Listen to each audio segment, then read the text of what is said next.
인트로, 어둠 속의 부르심과 기억의 싸움. 안녕하세요, 여러분. 노인 솔로몬입니다. 우리가 지난 항해에서 만난 유스터스가 다시 무대 중앙에 서고 그 옆에는 질이라는 소녀가 있습니다. 은의자는 위로로 시작하지 않습니다. 오히려 잊혀진 것들, 기억의 모험, 속삭이는 거짓말, 그리고 막강한 권력으로 사람의 마음을 묶어두는 힘을 다룹니다. 루이스는 여기서 기억과 말씀의 중요성을 강조합니다. 아슬란이 남긴 지시와 표징들, 그리고 그 표징을 붙들어야 할 사람들의 연약함, 이 모든 것이 우리가 믿음의 길을 걸을 때 얼마나 쉽게 길을 잃게 되는지를 보여줍니다. 오늘의 이야기는 깊은 땅 속으로 내려갑니다. 빛이 닿지 않는 땅, 판단이 흐려지고 이름과 신원이 지워지는 곳에서 그 속에서 우리가 붙잡아야 할 것은 무엇일까요? 이제 질과 유스터스가 부름을 받고 우리가 따라가야 할 표징들을 품고 나섭니다. 후반부로 갈수록 세상의 치열한 영적 전쟁터에 있는 우리에게 정말 필요하고 중요한 지혜가 기다리고 있습니다. 다른 편보다 많이 길지만 그만큼 여러분에게는 더 많은 은혜의 시간이 될 것입니다. 끝까지 시청 부탁드립니다. 첫 번째 파트, 다시 열린 나니아의 부르심. 어느 날, 안개가 짙게 낀 회색 하늘 아래 영국의 한 기숙학교. 아이들은 강당에 모여 있었고, 질폴은 낯설고 고독한 얼굴로 구석에 앉아 있었습니다. 그녀는 이 학교에서 따돌림을 당하고 있었고, 마음 깊은 곳에선 벗어나고 싶은 갈망이 있었습니다. 그때 익숙한 얼굴이 나타납니다. 유스터스 스크럽. 그는 지난 여름 사촌 루시와 에드먼드, 그리고 캐스피언 왕과 함께 새벽 출정 후에 항해를 다녀온 경험이 있었습니다. 예전에 유스터스 하면 지를 무시했겠지만 이제는 달라져 있었습니다. 그는 은근히 그녀에게 손을 내밉니다. 그러나 곧 아이들이 몰려와 두 사람을 쫓아오기 시작합니다. 질과 유스터스는 필사적으로 달리다 벽에 걸린 문을 열고 뒤뜰로 향합니다. 그 순간 바람이 달라졌습니다. 짙은 향기와 빛이 감도는 세계. 두 아이는 기묘한 끌림 속에서 나니아의 세계로 불려 들어갑니다. 그들이 발을 딛게 된 곳은 아슬란의 산. 눈부시게 흰 구름과 푸른 하늘 위에 솟은 높고도 고요한 땅. 공기가 너무도 맑아 숨을 쉴 때마다 심장이 맑아지는 듯했습니다. 그곳에서 위엄과 따뜻함을 동시에 지닌 사자의 형상, 아슬란이 나타납니다. 아슬란은 질을 바라보며 부드럽게 말합니다. 너는 나니아의 잃어버린 왕자를 찾는 사명을 맡게 될 것이다. 그리고 네 가지 표징을 줍니다. 첫째, 나니아에 도착하자마자 늙은 캐스피언 왕을 만나라. 둘째, 올드 나니아인 펑글럼을 따라가라. 그는 너희의 동행자가 될 것이다. 셋째, 잃어버린 왕자는 은의자에 앉아 있을 것이다. 그를 그 자리에서 풀어내라. 넷째, 다른 모든 단서가 흔들리더라도 그가 아슬란을 따르는 자라는 마지막 표징을 기억하라. 아슬란은 아이들의 눈을 깊이 들여다보며 덧붙입니다. 이것들을 날마다 되새기고 결코 잊지 말아야 한다. 표징은 너희의 길잡이가 될 것이다. 이 장면은 우리에게 중요한 교훈을 줍니다. 나니아의 몸은 단순한 판타지가 아니라 그리스도인의 신앙 여정을 비추는 거울입니다. 아슬란이 질에게 네 가지 표징을 준 것은 오늘 우리에게 하나님께서 말씀을 주시는 것과 같습니다. 신앙은 감정이나 순간의 열정에 의존하지 않습니다. 길이 보이지 않고 상황이 혼란스러울수록 붙들어야 할 것은 말씀입니다. 현대의 그리스도인에게도 하나님은 여러 표징을 주십니다. 그것은 초자연적인 환상이 아니라 이미 우리에게 주어진 성경 말씀, 성령의 인도하심, 그리고 교회의 공동체입니다. 그러나 문제는 우리가 그것을 기억하지 못한다는 데 있습니다. 바쁜 일상, 세상의 유혹, 인간적인 계산 속에서 말씀을 잊어버리면 우리의 영적 여정은 곧바로 혼란에 빠집니다. 그래서 하나님은 우리에게 말씀을 되새기라고 하십니다. 단순히 한번 듣고 지나치는 것이 아니라 마음판에 새기고 반복하여 기억하고 삶 속에서 실천해야 한다는 뜻입니다. 마치 질이 아슬란의 산에서 표징을 받은 후 매일 되새겨야 했듯이 오늘 우리도 매일의 말씀 묵상과 기도 속에서 하나님의 지시를 기억해야 합니다. 그렇지 않으면 영적인 싸움에서 길을 잃고 헤매게 됩니다. 두 번째 파트, 첫 번째 표징의 실패, 잃어버린 길. 아슬란의 산에서 내려온 두 아이는 금세 인간의 한계를 느꼈습니다. 공기는 무겁고 산의 길은 가팔랐습니다. 아슬란의 곁에 있을 땐 모든 것이 선명했는데 산 아래 현실의 땅에 발을 딛자 그 맑음은 희미해지고 안개가 자욱하게 끼어들었습니다. 질은 속으로 아슬란이 주신 표징을 잊지 말아야지 하고 수없이 다짐했습니다. 첫 번째 표징, 나니아에 들어가자마자 늙은 캐스피언 왕을 만나야 한다. 그것이 임무의 시작이자 길잡이였기 때문입니다. 그러나 현실은 그렇게 호락호락하지 않았습니다. 두 아이가 나니아에 당도했을 때 마침 캐스피언 왕은 긴 항해와 전쟁을 마치고 늙고 병든 몸으로 마지막 여정을 떠나려는 순간이었습니다. 성문 앞에서 그와 마주칠 기회가 있었지만 아이들은 두려움과 어색함에 그를 알아보지 못했습니다. 그저 왕의 행렬이 지나간다는 정도로만 여기고 표징의 기회를 놓치고 말았습니다.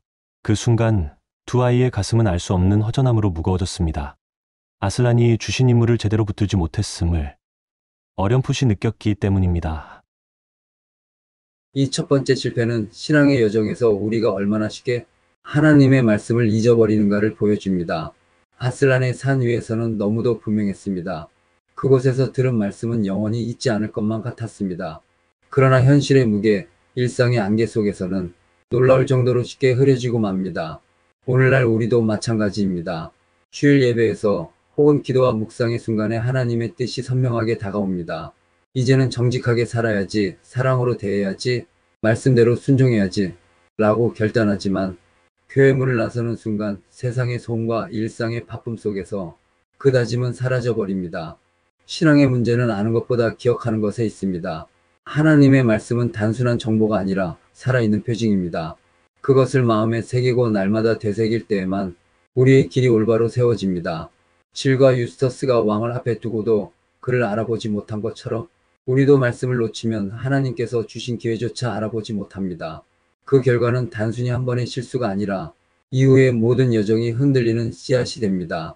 그래서 하나님은 신명기 6장에서 이스라엘 백성에게 이렇게 명령하셨습니다. 이 말씀을 마음에 새기고 부지런히 자녀에게 가르치며 손목에 메고 미간에 붙여 늘 기억하라. 말씀을 반복적으로 되새기고 삶의 자리마다 새겨 넣으라는 것입니다. 오늘 우리도 마찬가지입니다. 성경을 읽는 습관, 말씀을 암송하는 습관, 말씀을 나누는 공동체 안에서의 훈련이 없다면 우리 역시 표징을 놓치고 영적 여정에서 길을 잃게 될 것입니다. 세 번째 파트, 늪지인 펑글럼과의 만남. 왕을 만나지 못하고 첫 번째 표징을 놓친 후 질과 유스터스는 당황스러움 속에 길을 헤매고 있었습니다. 나니아의 숲은 깊고 어두웠고 낯선 짐승들의 울음소리가 밤마다 울려 퍼졌습니다. 두 아이는 점점 지쳐갔고 어디로 가야 할지 알지 못했습니다. 그때 물 한 개가 자욱한 늪지에서 기이한 형상이 나타났습니다. 키가 크고 팔다리는 길쭉했으며 얼굴은 어딘가 우울해 보이는 늪지인 펑글럼이었습니다. 그는 낡은 장화를 신고 허리에 작은 칼을 차고 있었지만 무엇보다 그의 태도는 늘 비관적이었습니다. 너희가 왕자를 찾으러 간다고? 아마도 실패할 걸세. 그래도 가보겠다면 따라가 주지. 질과 유스터스는 그 순간 혼란스러웠습니다. 왜냐하면 아슬란이 말씀하신 두 번째 표징, 늪지인 펑글럼을 따라가라는 말씀이 떠올랐기 때문입니다. 하지만 눈앞의 펑글럼은 영웅적인 모습과는 거리가 멀었습니다. 늘 망했다, 죽게 될 거다, 아무 소용없다 같은 말을 입에 달고 있었고 그 얼굴에는 언제나 먹구름이 드리워진 듯 보였습니다. 아이들 눈에는 도저히 믿음직한 동행자로 보이지 않았습니다. 그럼에도 불구하고 아이들은 아슬란이 주신 표징을 붙잡고 펑글럼과 동행하기로 합니다. 그 순간부터 세 사람의 긴 여정이 시작되었습니다. 펑글럼은 우리에게 중요한 영적 교훈을 줍니다. 하나님께서 우리 삶에 도움을 보내실 때 그것은 종종 우리가 기대하는 방식이 아닙니다. 우리는 흔히 강하고 지혜롭고 확신에 찬 사람을 통해서만 하나님이 역사하시리라 생각합니다. 그러나 성경은 전혀 다른 그림을 보여줍니다. 모세는 말을 잘 못하는 사람이었고 다윗은 가장 어린 목동이었으며 예수님의 제자들조차 세상 기준으로는 보잘것없는 어부와 세리들이었습니다. 하나님은 약해 보이는 자를 들어 강한 자를 부끄럽게 하시고 겉으로 보잘것없는 자를 통해 그분의 능력을 드러내십니다. 펑글럼은 늘 부정적인 말을 입에 달았지만 역설적으로 그는 끝까지 충성스럽고 끝까지 흔들리지 않는 동행자였습니다. 그의 비관적인 태도는 오히려 아이들이 들뜬 감정이나 허황된 기대에 휩쓸리지 않도록 잡아주는 역할을 했습니다. 겉모습만 본다면 그는 부족하고 우울한 동행자였지만 하나님의 눈에는 가장 필요한 조력자였습니다. 오늘 우리의 신앙 여정에서도 마찬가지입니다. 하나님은 때때로 우리가 기대하지 않은 사람이나 혹은 상황을 통해서 길을 여십니다. 직장에서 만난 까다로운 동료, 교회에서 만난 평범한 성도, 심지어 우리를 불편하게 하는 관계까지도 하나님은 사용하실 수 있습니다. 그 속에서 우리는 교만이 꺾이고 참된 인내와 믿음이 자라납니다. 따라서 신앙의 눈으로 볼 때 내가 원하지 않았던 동행자가 사실은 하나님이 주신 동행자일 수 있습니다. 펑글럼처럼 말입니다. 네 번째 파트, 거인들의 땅을 향한 험난한 여정. 세 사람은 깊은 숲을 지나 끝없이 이어진 황량한 벌판으로 발걸음을 옮겼습니다. 낮에는 태양이 머리 위에서 무자비하게 내리쬐었고 밤에는 뼛속까지 스며드는 차가운 바람이 몰아쳤습니다. 땅은 질퍽하고 돌무더기는 발을 걸게 만들었습니다. 질과 유스터스는 금세 지쳐버렸습니다. 그러나 펑글럼은 묵묵히 앞서 걸었습니다.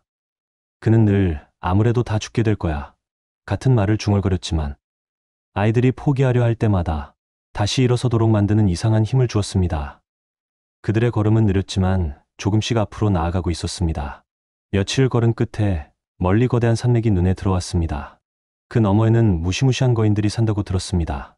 아이들은 두려움에 사로잡혔지만 아슬란이 주신 두 번째 표징 펑글럼을 따라가라를 기억하며 발걸음을 떼었습니다. 길은 점점 더 험해졌습니다. 비는 억수같이 쏟아지고 안개는 시야를 가렸습니다. 배고픔과 갈증이 아이들을 괴롭혔고 그들의 마음은 흔들리기 시작했습니다. 정말 아슬란이 우리를 보내신 게 맞을까? 우리가 잘못 온 건 아닐까? 그 순간마다 펑글럼은 굳은 목소리로 말했습니다. 길이 험하다고 해서 목적지가 사라진 건 아니지. 이 장면은 우리의 신앙 여정에서 고난과 시험의 의미를 깊이 생각하게 합니다. 우리는 흔히 하나님의 뜻이라면 길이 평탄할 것이라고 오해합니다. 하나님이 인도하시는 길이라면 쉽게 풀리고 막힘이 없고 기쁨만 가득해야 하지 않을까? 그러나 성경은 전혀 다르게 말합니다. 아브라함은 약속의 땅으로 가는 길에서 기근을 겪었고 이스라엘은 출애굽 후 광야 40년의 시험을 지나야 했습니다. 사도 바울은 복음을 전하는 길에서 수없이 감옥에 갇히고 매를 맞았습니다. 하나님이 주신 길이기에 오히려 고난이 동반될 때가 많습니다. 그 고난은 우리가 멈춰 서지 않고 믿음을 단단히 붙잡도록 만드는 훈련입니다. 거인들의 땅으로 향하는 아이들의 여정은 바로 이런 진리를 보여줍니다. 길은 고되고 위험했지만 그 고난을 통해 아이들은 더 이상 어린아이의 모험심으로 움직이지 않았습니다.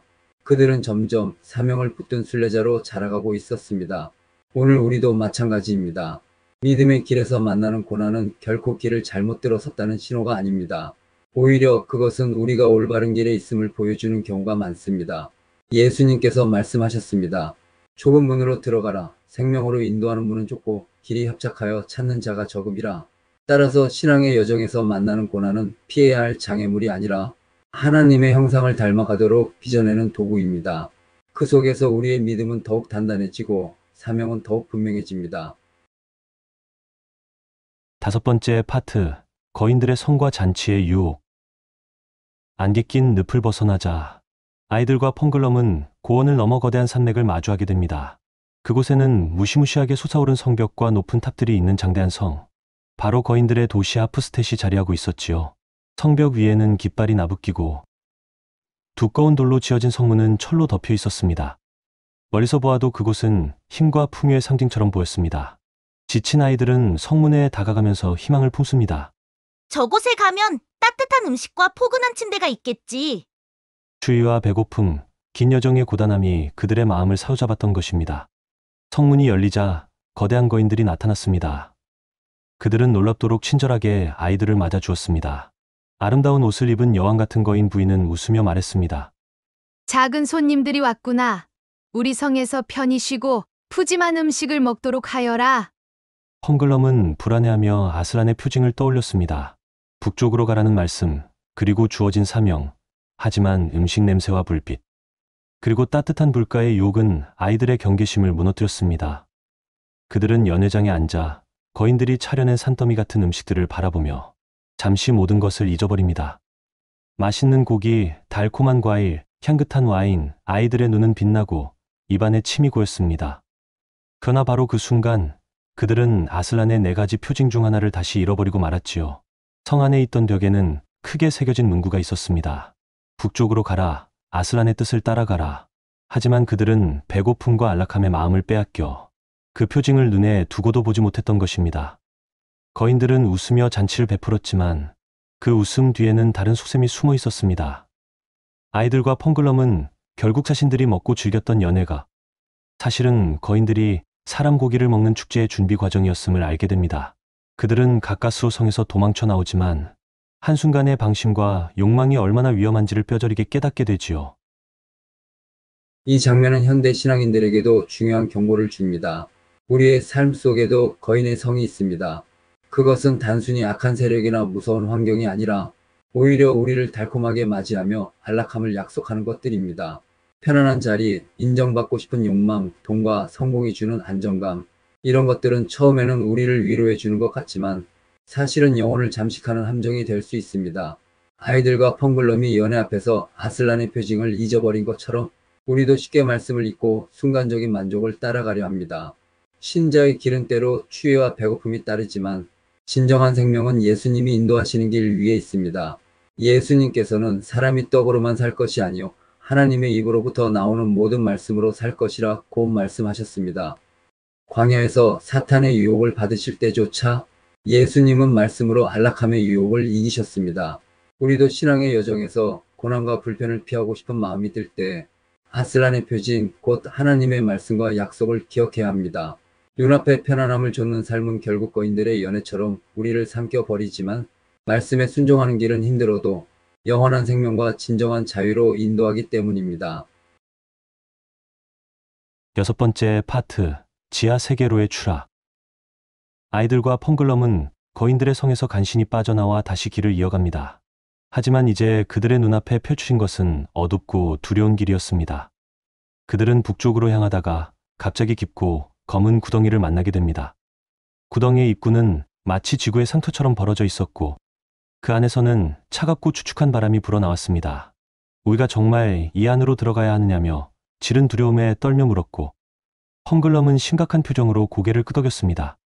아슬란이 주신 표징이 여기로 인도하고 있네. 두려워도 따라가야 하지.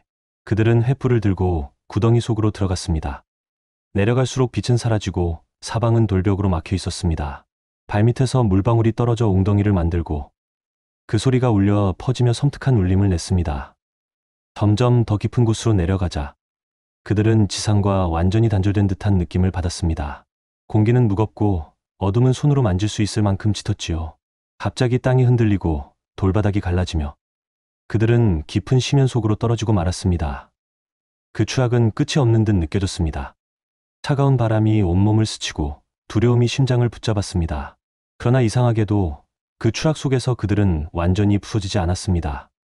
보이지 않는 손, 마치 아슬란의 보살핌이 그들을 붙들고 있는 듯했습니다.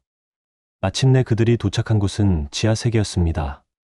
끝없는 동굴과 검은 바위, 그리고 낮인지 밤인지 구별할 수 없는 세계. 인간의 삶과 전혀 다른 세계였습니다. 이곳에서 그들은 이상한 민족, 지하 사람들을 만나게 됩니다.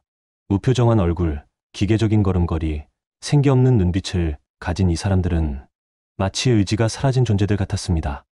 그들은 오직 명령에 따라 움직이고 스스로의 생각은 없는 듯했습니다. 아이들은 이 새로운 세계가 단순히 땅속의 장소가 아니라 영적으로 어두움과 속박의 상징임을 직감했습니다. 지상에서의 자유와 빛은 사라지고 대신 억압과 어둠만이 가득한 곳.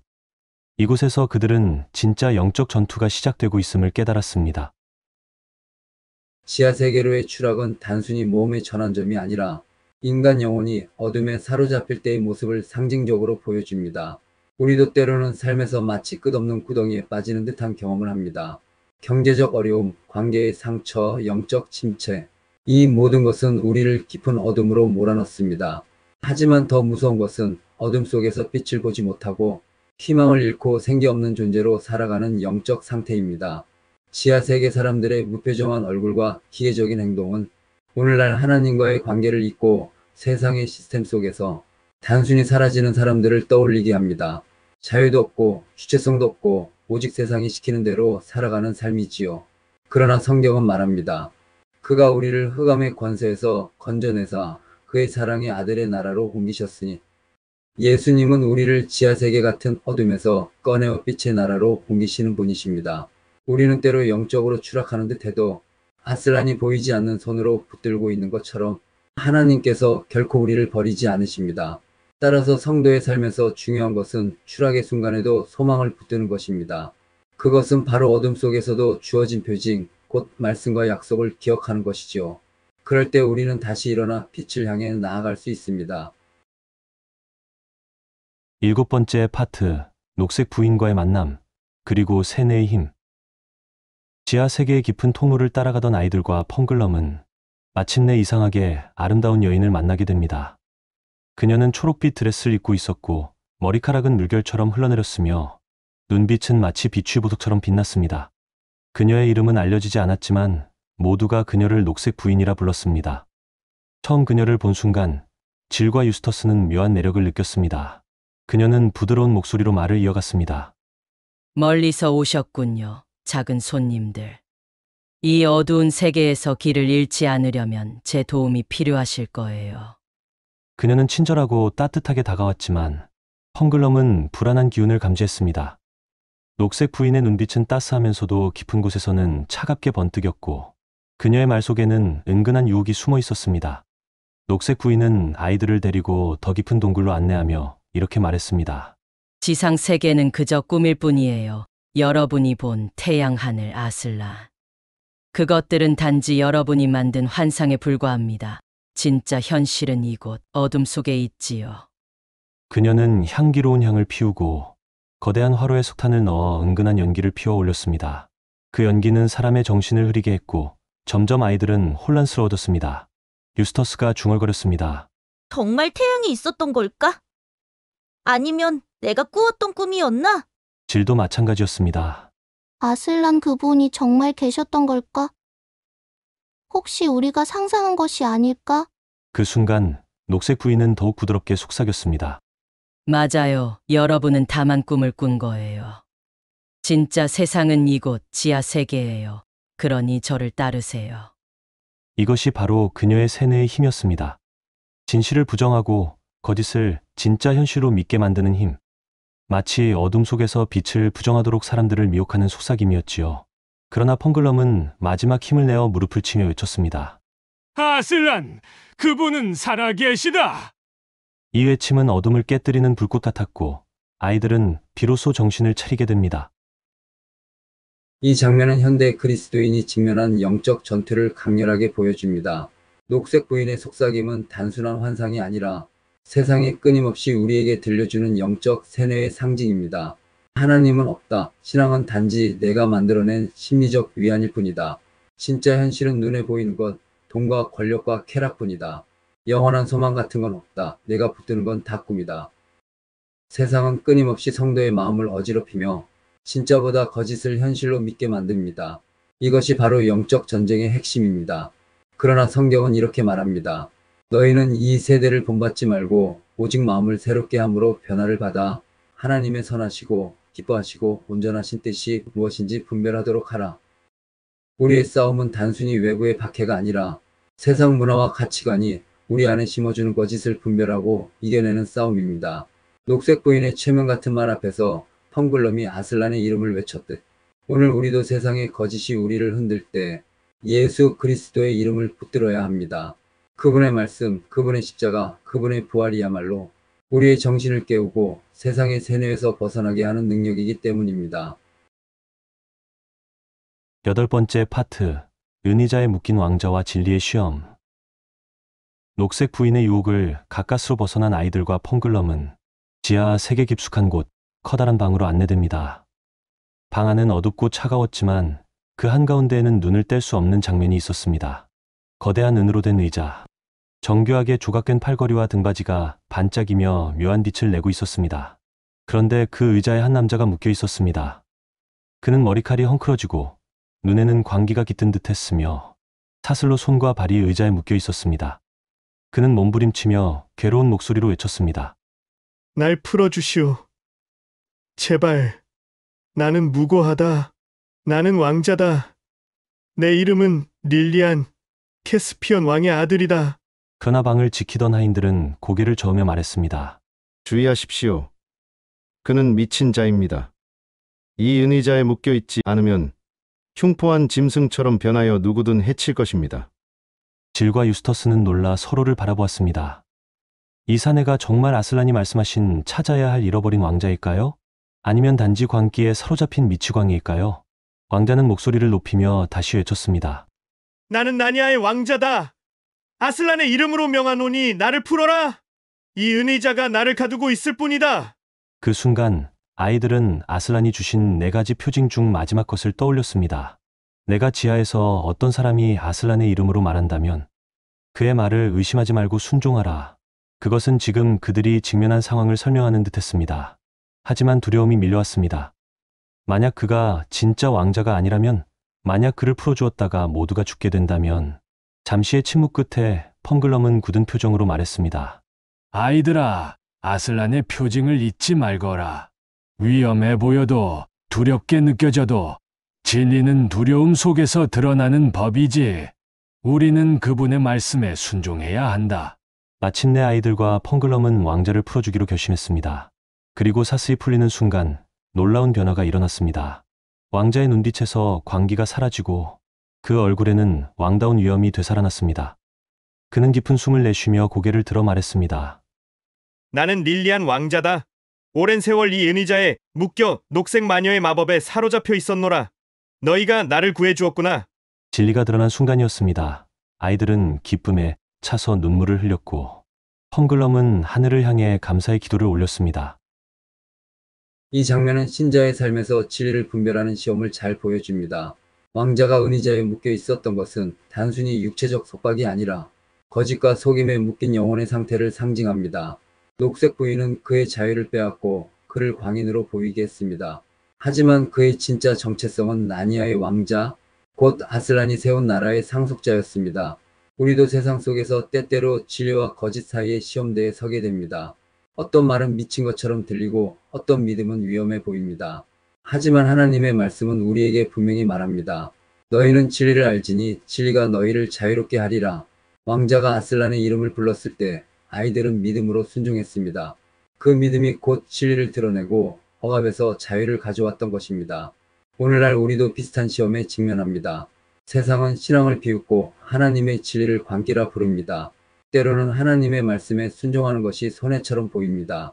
그러나 결국 말씀에 순종하는 길이야말로 영혼을 자유케 하고 진짜 정체성을 회복하는 길입니다. 진정한 시험은 내가 무엇을 보고 무엇을 듣느냐가 아니라 내가 말씀에 끝까지 순종할 수 있느냐입니다. 아이들이 두려움 속에서 순종을 선택한 것처럼 우리도 어둠 속에서 하나님의 말씀을 붙들어야 합니다. 9번째 파트, 녹색 마녀와의 최후의 전투. 연희자에서 릴리안 왕자를 구해낸 순간 방 안의 공기는 바뀌었습니다. 아이들과 펑글럼, 그리고 이제 회복된 왕자가 감사의 눈물을 흘릴 틈도 없이 문이 열리며 차가운 웃음소리가 울려 퍼졌습니다. 녹색 부인이 나타난 것이었습니다. 그녀는 여전히 눈부시게 아름다웠습니다. 하지만 이번에는 그 미소 속에 독이 서려 있었고 그녀의 발걸음이 방 안을 지배하는 듯했습니다. 왕자를 풀어주다니 어리석은 일이지. 그는 내 것이다. 그는 오랜 세월 내 은의자에 묶여 내 노래에 길들여졌으니까. 너희는 나를 대적할 수 없다. 그녀가 손을 뻗어 긴 지팡이를 휘두르자 방 안에 다시 짙은 향기가 피어올랐습니다. 매혹적이고 은근한 연기가 그들의 정신을 흐리게 했습니다. 왕자는 이마를 움켜쥐며 고통스럽게 중얼거렸습니다. 아슬란 계신가? 아니, 어쩌면 꿈이었나? 질과 유스터스 역시 눈이 흐려지며 마음이 흔들리기 시작했습니다. 정말 태양이 있었을까? 아니, 빛은 단지 상상일 뿐일지도 몰라. 녹색 마녀의 목소리는 더욱 달콤하고 부드럽게 변했습니다. 이 어두운 세계야말로 진짜 현실이란다. 너희가 말하는 아슬란, 태양, 하늘 다 환상일 뿐이지. 어리석은 아이들아, 진짜는 이것뿐이다.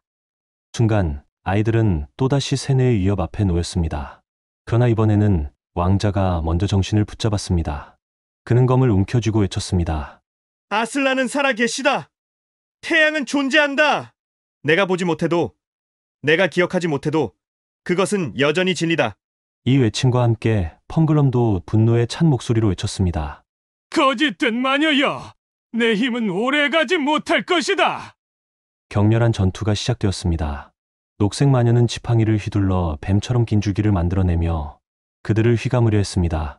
그러나 릴리안 왕자는 검으로 그것을 내리쳐 부수었고 아이들은 용기를 내어 돌진했습니다. 결정적인 순간 마녀의 모습이 변하기 시작했습니다. 더 이상 아름다운 여인이 아니라 거대한 녹색 뱀으로 변해 날카로운 이를 드러냈습니다. 그녀는 왕자에게 달려들어 그를 죽이려 했습니다. 하지만 왕자는 검을 힘껏 휘둘러 뱀의 목을 베었습니다. 지하 세계를 뒤흔드는 괴성과 함께 녹색 마녀의 몸은 뒤틀리며 바닥에 쓰러졌습니다. 그리고 그녀의 마법은 산산이 부서졌습니다. 숨가쁜 전투 끝에 어둠 속에서 빛이 다시 번져오기 시작했습니다. 왕자는 무릎을 꿇고 하늘을 향해 속삭였습니다. 아슬란, 당신의 은혜로 제가 자유를 얻었습니다. 녹색 마녀와의 전투는 단순한 모험의 절정이 아닙니다. 그것은 신자의 삶에서 악과 거짓을 대면하는 실제적 싸움을 보여줍니다. 마녀는 단지 한 명의 적이 아니라 사탄과 세상 그리고 우리 마음을 미혹하는 죄의 권세를 상징합니다. 그녀가 향기를 피워 사람들의 정신을 흐리게 한 것처럼 오늘날 악은 달콤하고 매혹적인 거짓으로 우리의 영혼을 무장해제시키려 합니다. 그러나 왕자가 외쳤던 그 말은 신앙의 핵심을 드러냅니다. 내가 보지 못해도, 내가 기억하지 못해도 그것은 여전히 진리다. 히브리서 11장은 믿음을 이렇게 정의합니다. 믿음은 바라는 것들의 실상이요 보이지 않는 것들의 증거니 악은 늘 보이지 않으니 없다고 속이지만 믿음은 보이지 않아도 존재한다고 고백합니다. 이것이 바로 영적 전쟁에서 승리하는 열쇠입니다. 또한 마녀가 뱀의 모습으로 드러난 것은 성경 속 사탄의 실체를 떠올리게 합니다. 창세기 3장에서 뱀은 인간을 속였고 요한계시록 12장은 옛뱀, 곧 마귀라고 말합니다. 결국 거짓은 언젠가 본 모습을 드러내며 그 끝은 심판입니다. 그리스도인은 악과의 전투에서 결코 자기 힘만으로 승리할 수 없습니다. 그러나 아슬란, 곧 예수 그리스도의 이름으로 나아갈 때 우리는 진리를 붙들고 승리할 수 있습니다.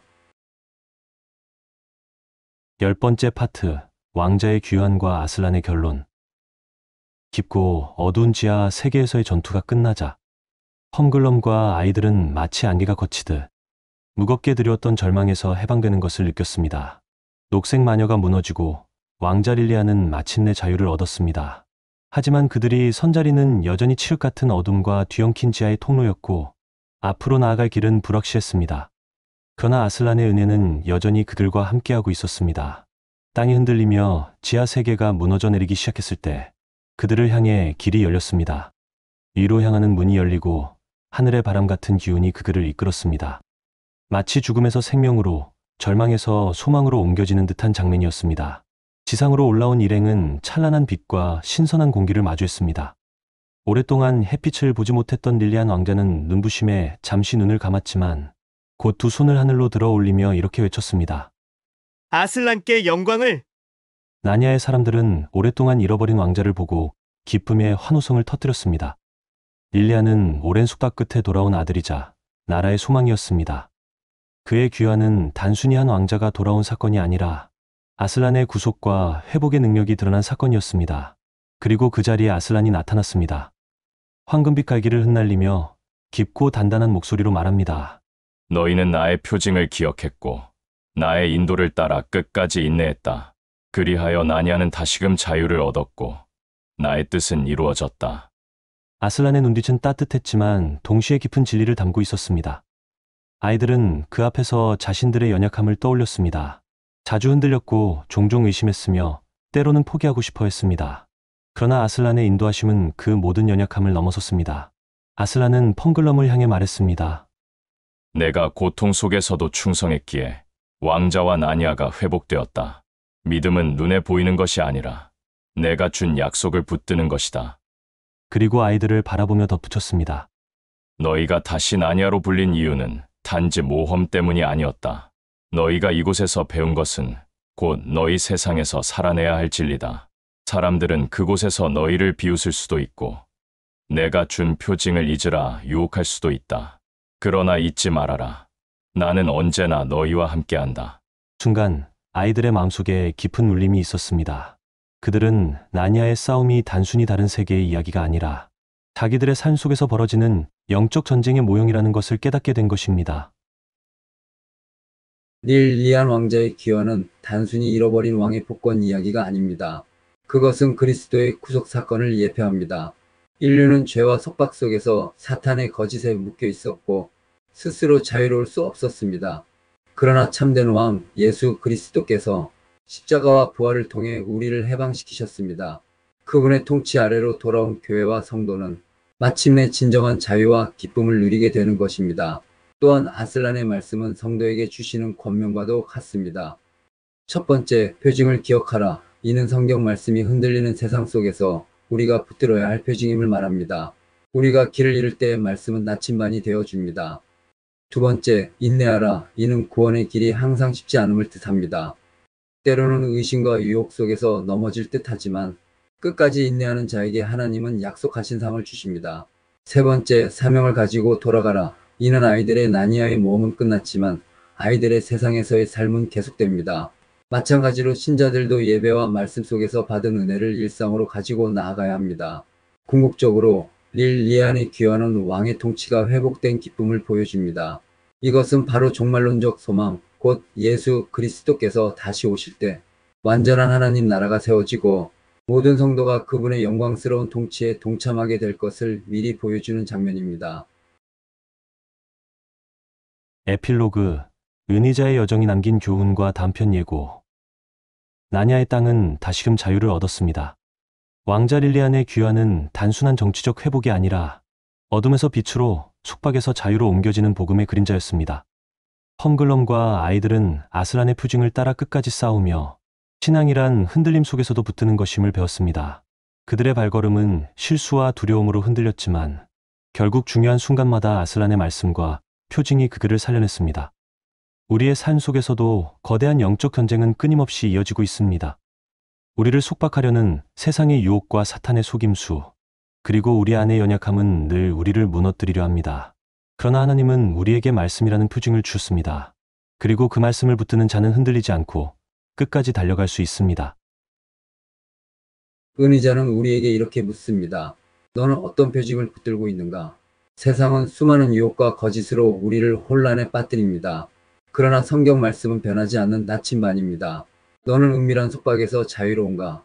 겉으로는 멀쩡해 보이지만 마음의 깊은 곳에서 죄와 습관에 묶여 있지는 않습니까? 주님은 그 은밀한 결박마저 끊으시는 분입니다. 너는 왕의 귀환을 기다리는가? 그리스도의 다시 오심은 단순한 종말의 사건이 아니라 모든 성도가 사모해야 할 소망입니다. 성도는 오늘도 그 소망 가운데 살아가야 합니다. 이처럼 은희자는 우리로 하여금 기억하고 붙들고 인내하라는 신앙의 본질을 다시 확인하게 합니다. 우리는 은희자에서 두려움과 속박 그리고 유혹의 거짓 앞에서도 끝까지 믿음을 붙드는 자에게 주어지는 승리의 이야기를 보았습니다. 아슬란이 아이들에게 보여주었듯이 신앙은 특별한 순간에만 필요한 것이 아니라 일상의 모든 걸음에서 표징을 붙들고 살아가는 것입니다. 오늘 우리가 사는 세상도 여전히 어둠과 혼란 속에 있습니다. 그러나 기억하십시오. 참된 왕은 이미 오셨고 또다시 오실 것입니다. 그날에는 모든 속박이 풀리고 모든 눈물이 씻겨나며 완전한 하나님 나라가 임할 것입니다. 하지만 나니아의 이야기는 여기서 끝나지 않습니다. 다음 이야기 마지막 전투에서는 나니아의 마지막 날이 다가옵니다. 거짓 선지자와 거짓 신의 등장, 그리고 최후의 전쟁, 믿음을 끝까지 지키는 자와 미혹에 빠지는 자가 나뉘는 순간, 이 마지막 모험은 단순한 환상이 아니라 종말을 향한 신앙의 본질을 비추는 거울과도 같습니다. 마지막 전투에서 우리는 종말의 의미와 주님의 재림을 기다리는 성도의 삶을 함께 묵상하게 될 것입니다. 시청해 주셔서 감사합니다. 노인 솔로몬이었습니다.